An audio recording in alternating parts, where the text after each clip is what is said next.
Pensionerlar, bugun men sizlarga juda muhim ogohlantirish bilan murojaat qilmoqchiman. Hech qachon tushunmasdan, shoshilib, bosib ostida biror qog'ozga imzo chekmang. Ayniqsa, u qog'oz pensiyangiz, qarzingiz, nafaqangizni qayta hisoblash, bank kartangiz, ishonchnoma yoki rozilik arizasi bilan bog'liq bo'lsa, bu masala sizning har oy oladigan pulingizga bevosita ta'sir qilishi mumkin. Bu ma'lumot har bir pensioner ota-onasi bor farzandlarga, mahallada yolg'iz yashayotgan keksalarga, nogironlik pensiyasi oluvchilarga va boquvchisini yo'qotganlik nafaqasi oladigan oilalarga tegishli. Shuning uchun videoni oxirigacha ko'ring. Hoziroq kanalga obuna bo'ling va like bosib qo'ying. Chunki bunday ogohlantirishlar ko'pchilikni katta xatodan saqlab qoladi. Men amaliyotda ko'p ko'rgan holat shuki, pensioner odamga bu oddiy qog'oz, faqat formalnost. Imzo qo'ymasangiz pensiyangiz to'xtaydi. Ertaga kech bo'ladi. Hamma imzo qo'yapti deb aytishadi. Keksa odam esa davlat idorasi, bank, mahalla, sobiq ish joyi yoki notanish vakil oldida tortinadi. U odamga ishongani uchun o'qimasdan imzo qo'yadi.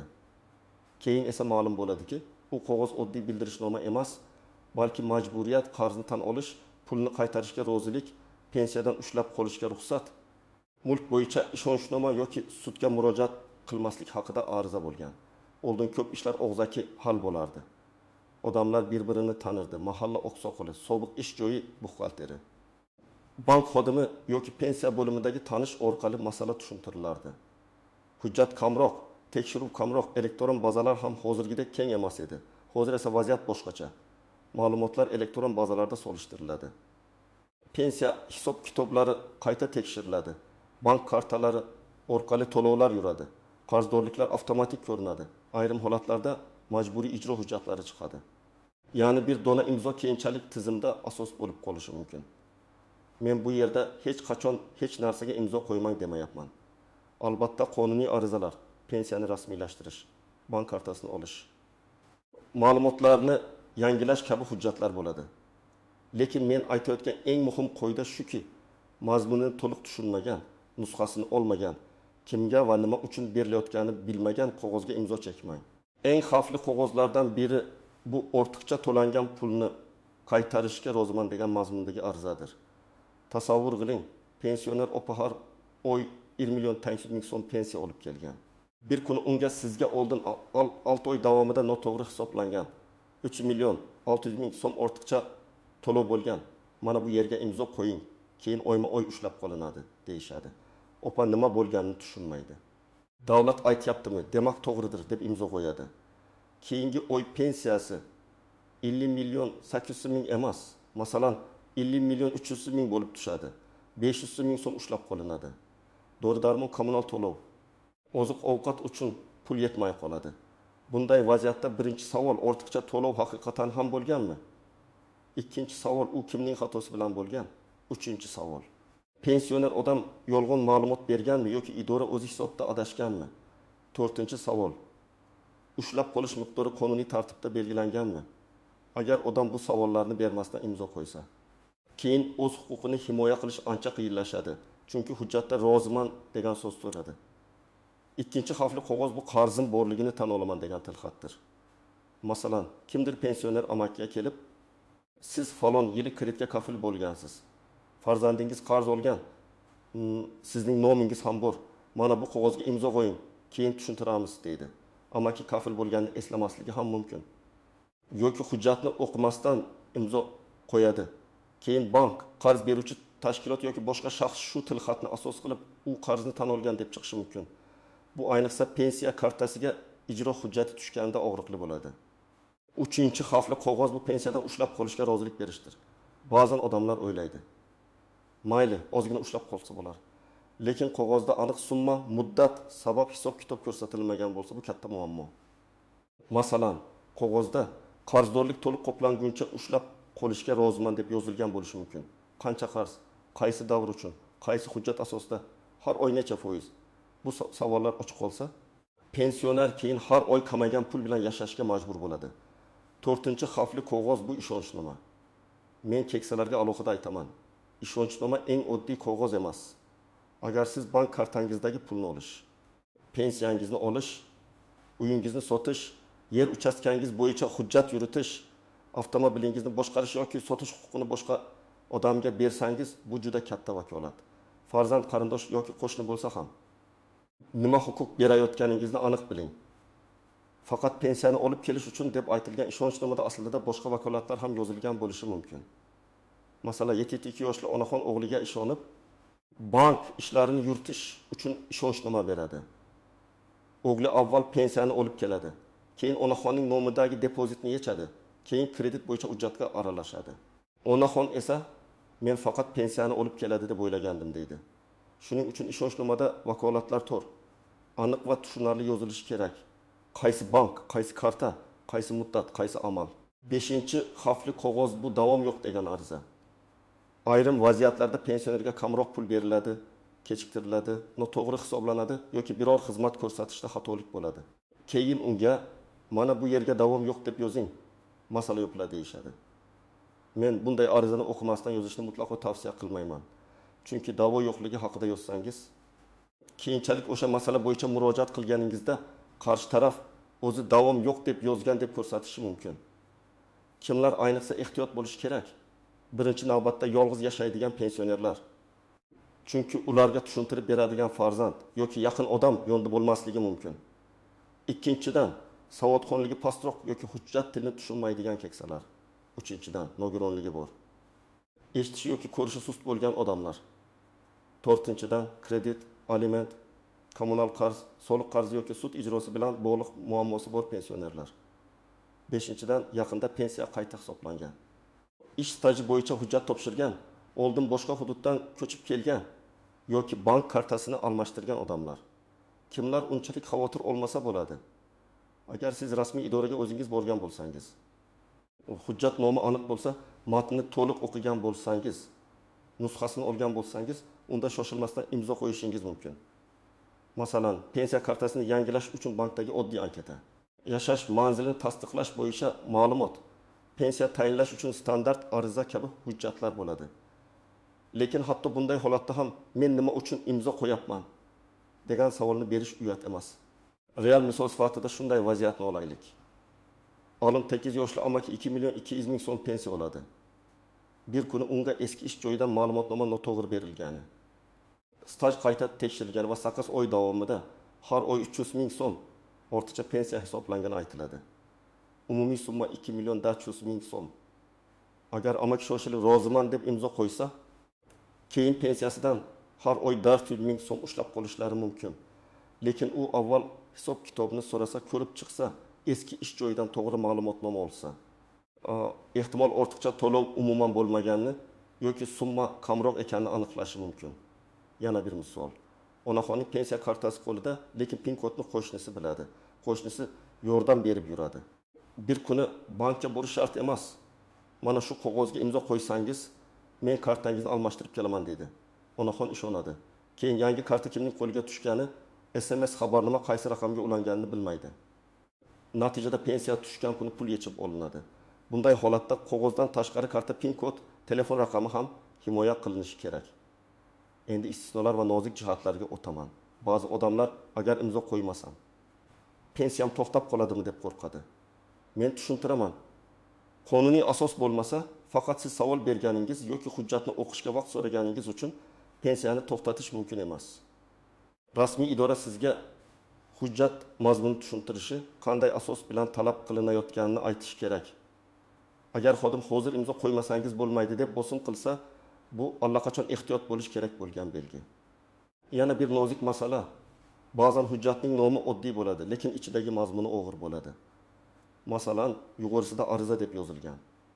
Lekin matda men falon summa qarzdorligini tan olaman va pensiyamdan ushlab qolinishga roziman deyilgan. Yoki bildirishnoma bilan tanishdim deb imzo qo'ydim deb o'ylaysiz. Aslida bildirishnomaga roziman degan jumla ham bor. Tanishdim bilan roziman bir xil narsa emas. Tanishdim degani sizga ma'lumot berilganini bildiradi. Roziman degani esa siz mazmuniga qo'shilayotganingizni anglatishi mumkin. Shuning uchun men har doim quyidagi so'zlarga alohida e'tibor berishni aytaman.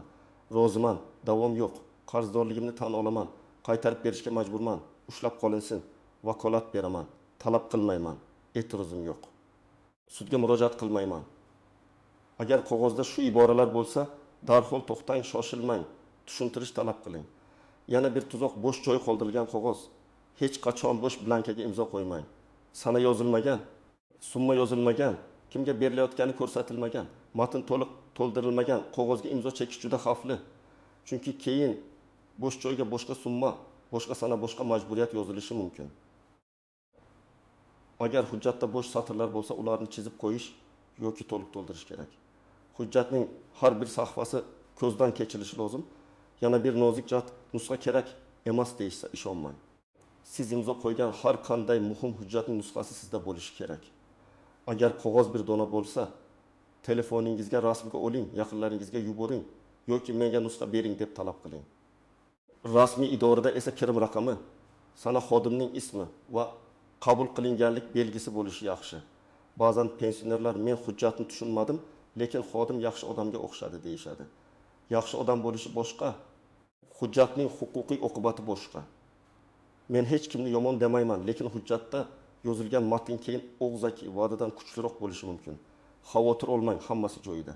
Bu faqat tekshiruv uchun degan gaplar sudda yoki nizoda har doim ham sizni himoya qilmaydi. Sizni ko'proq o'zingiz imzo qo'ygan qog'oz himoya qiladi yoki aksicha qiyin ahvolga soladi. Yana shunday holat bo'ladi. Keksaga farzandi yoki qarindoshi bosim qiladi. Ona imzo qo'ying, uy hujjatini men yuritaman. Dada, ishonchnoma bering, kredit masalasini hal qilaman. Siz tushunmaysiz, men bilaman deyishi mumkin. Men ota-onalarga ham, farzandlarga ham aytaman. Pensionerning mulki, pensiyasi va huquqi uning roziligi bilan tushuntirilgan holda hal qilinishi kerak. Farzand yaxshi niyatda bo'lishi mumkin, lekin hujjat to'g'ri tuzilsa. Oilada katta nizolar kelib chiqadi. Endi aniq nima qilish kerakligini bosqichma-bosqich aytaman. Birinchi qadam, qog'ozni oxirigacha o'qing. Ko'zingiz yaxshi ko'rmasa, menga ovoz chiqarib o'qib bering deng. Eshitishingiz sust bo'lsa, yoningizda ishonchli odam bo'lsin.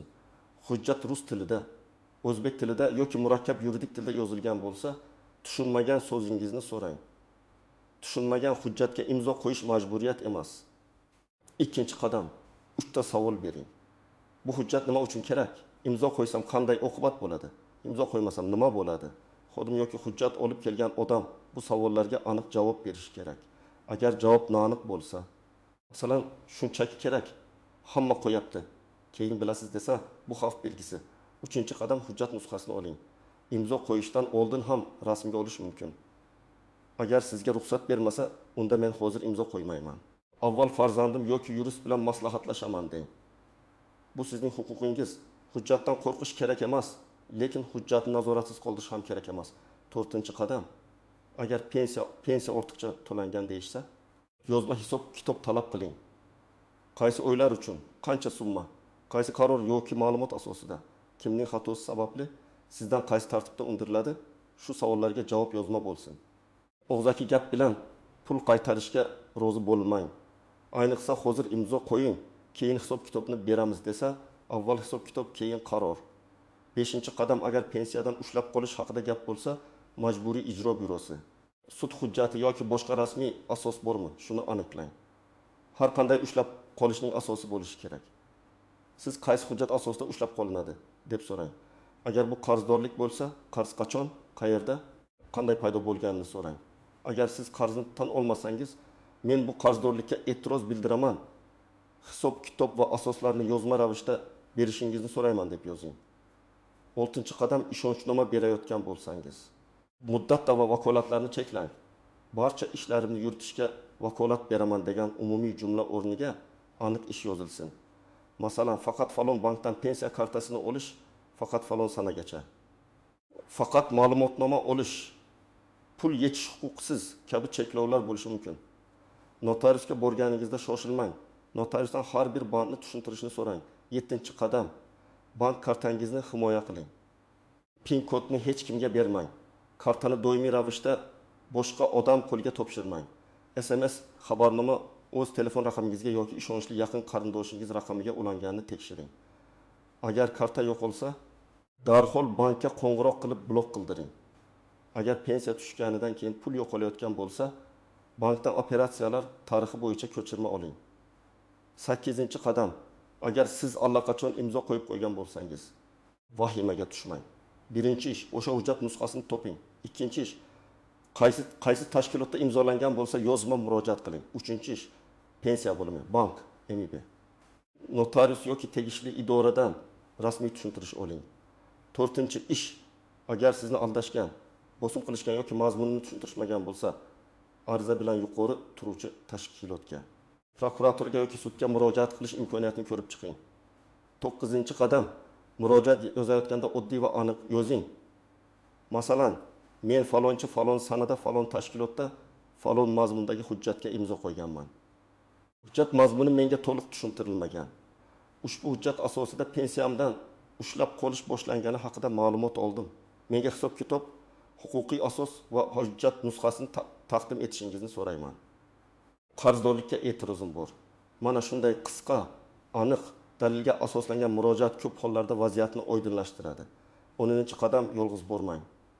Muhim hujjat bo'lsa farzandingiz, ishonchli qarindoshingiz. Mahalla faoli yoki huquqiy savodi bor odam bilan boring. Bu kimdirdan qo'rqqaningiz uchun emas, balki ikki kishi hujjatni yaxshiroq tushunishi uchun kerak. Ayniqsa katta summa, uy-joy, pensiyadan ushlab qolish. Ishonchnoma yoki qarzdorlik bo'lsa, yolg'iz qaror qabul qilmang. Men yana bitta muhim maslahat beraman. Har bir pensionerda alohida papka bo'lsin. Uning ichida pasport yoki ID nusxasi, pensiya guvohnomasi nusxasi, bank karta shartnomasi nusxasi, pensiya tayinlash yoki qayta hisoblash bo'yicha hujjatlar, ish staji ma'lumotnomalari, MIB yoki sud hujjatlari, bank ko'chirmalari saqlansin. Hujjatlar tartibli bo'lsa, sizni chalg'itish qiyinroq bo'ladi. Sizda oldin falon qarz bo'lgan deyishsa, siz papkangizdan qarab tekshirasiz.